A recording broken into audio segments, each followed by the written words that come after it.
Calling for closer Canada-U.S. ties, Biden says our destinies are intertwined and they're inseparable. Biden is traveling with a high-powered entourage of officials and advisors. U.S. President Joe Biden delivered an impassioned speech in the House of Commons Friday, saying the Canada-U.S. relationship has never been stronger while calling for even closer ties to take on the challenges of our times. Subscribe our YouTube channel and click our bell icon for new videos. Closer ties to take on the challenges of our times. Standing in front of the Speaker's chair as hundreds of MPs, senators, and dignitaries looked on, Biden said Canadians and Americans are two people that share one heart, bound together not only by geography and history but shared democratic values. In his nearly 40-minute speech, Biden said that, together, the two countries are an unstoppable force that can tackle climate change, a changing economy, and an increasingly dangerous world, where authoritarian countries like Russia are bent on defying international norms. The partnership, he said, extends to space. 3 Americans and a Canadian will soon be headed for the moon as part of the NASA Artemis program. Our destinies are intertwined and they're inseparable, Biden said. I mean this from the bottom of my heart. There is no more reliable ally, no more steady friend.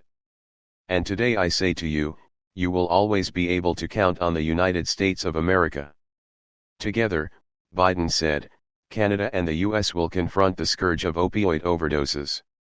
He vowed to partner with Mexico to tackle the illicit trade in fentanyl, which has wreaked havoc on vulnerable communities throughout North America. Trudeau, Biden reach agreements during 2-day visit.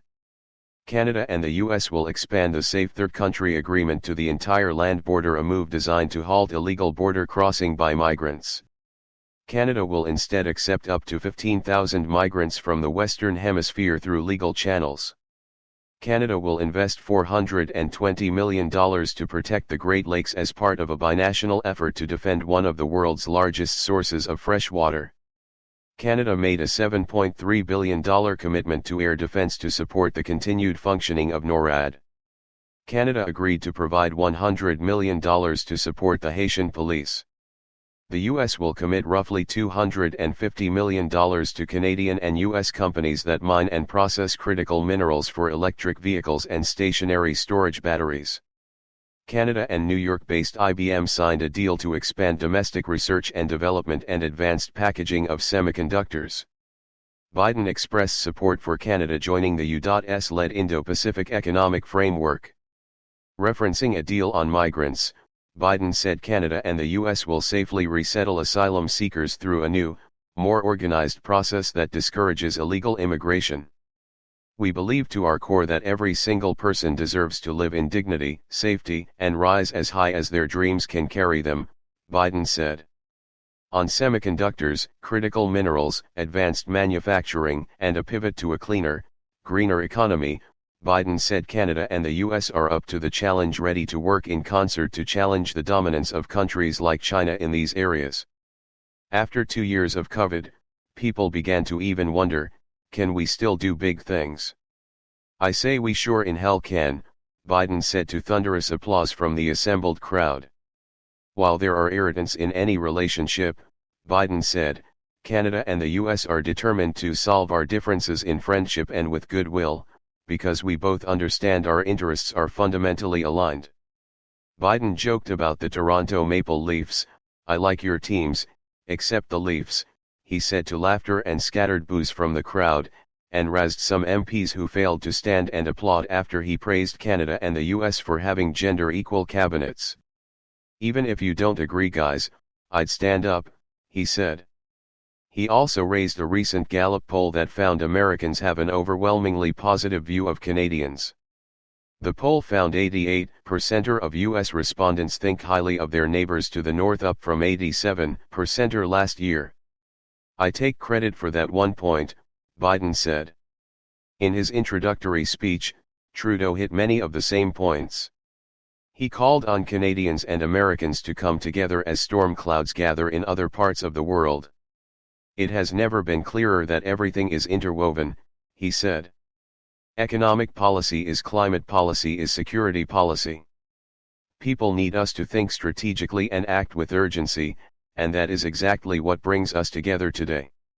As conflict rages in Europe and inflation bears down on working people, Trudeau said the two countries have faced all of this before.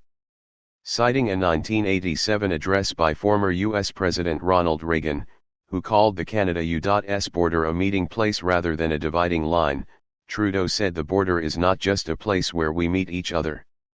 It's a place where we will meet the moment. Touting recent investments in a Michelin tire plant in Nova Scotia, and plans to retool the Dofasco steel factory in Hamilton, Ontario, Trudeau said Canada is ready to work with the U.S. to take on economic competition from an increasingly assertive China.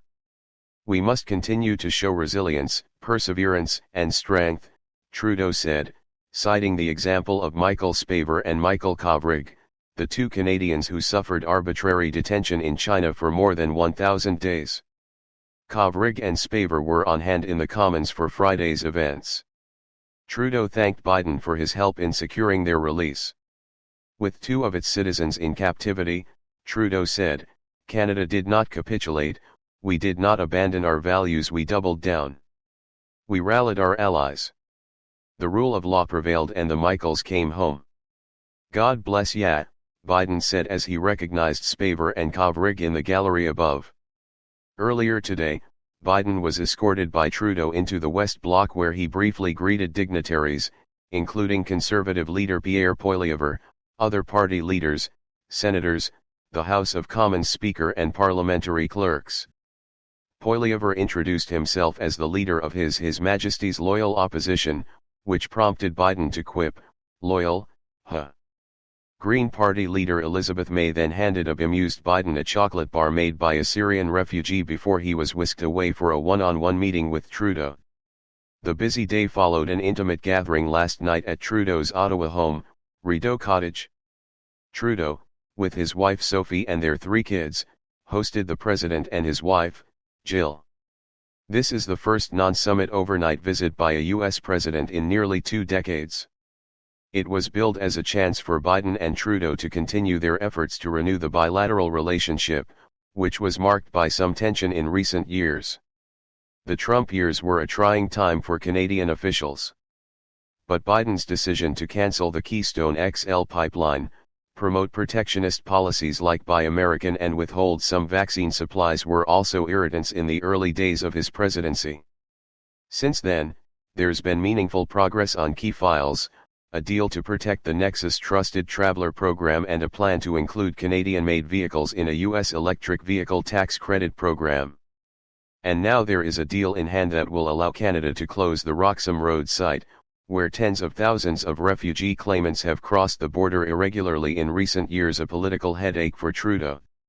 The U.S. has been eager to see Canada take a leadership role in efforts to restore order in Haiti, which has descended into chaos in recent months as gangs have tightened their grip on some parts of the Caribbean country.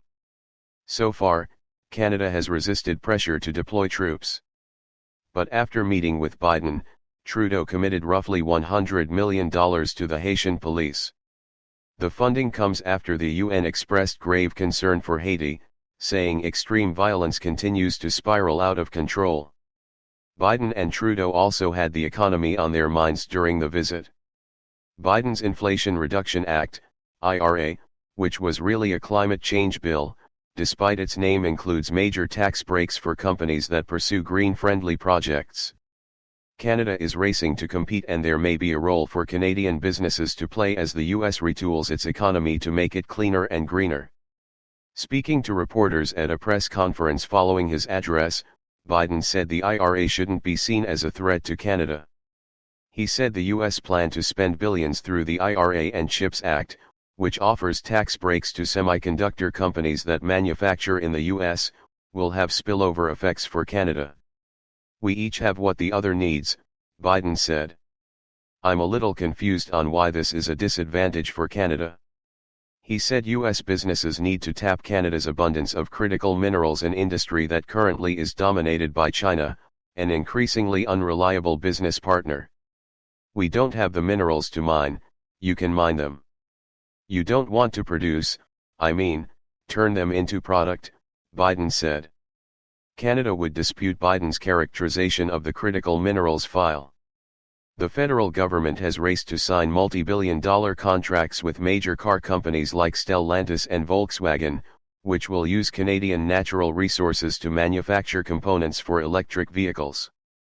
The economist Harold Innis once described Canadians as hewers of wood and drawers of water, a reference to Canada's long economic dependence on resources. Trudeau said Friday Canada doesn't just extract minerals and ship them off. The world is understanding they can no longer rely on places like China or Russia, he said. They can rely on Canada to not just be a purveyor of ores, but of finished materials. The Biden trip comes just after Chinese President Xi Jinping visited with another authoritarian leader in Moscow, Russian President Vladimir Putin. While China cozies up to Russia, Biden framed his trip as a way to bolster relations with a close ally and friend, a democratic Canada that currently is dominated by China, an increasingly unreliable business partner. We don't have the minerals to mine, you can mine them. You don't want to produce, turn them into product, Biden said. Canada would dispute Biden's characterization of the critical minerals file. The federal government has raced to sign multi-billion-dollar contracts with major car companies like Stellantis and Volkswagen, which will use Canadian natural resources to manufacture components for electric vehicles. The economist Harold Innis once described Canadians as hewers of wood and drawers of water, a reference to Canada's long economic dependence on resources. Trudeau said Friday Canada doesn't just extract minerals and ship them off. The world is understanding they can no longer rely on places like China or Russia, he said. They can rely on Canada to not just be a purveyor of ores, but of finished materials. The Biden trip comes just after Chinese President Xi Jinping visited with another authoritarian leader in Moscow, Russian President Vladimir Putin. While China cozies up to Russia, Biden framed his trip as a way to bolster relations with a close ally and friend, a democratic Canada. While China cozies up to Russia, Biden framed his trip as a way to bolster relations with a close ally and friend, a democratic Canada. Subscribe our YouTube channel and click our bell icon for new videos.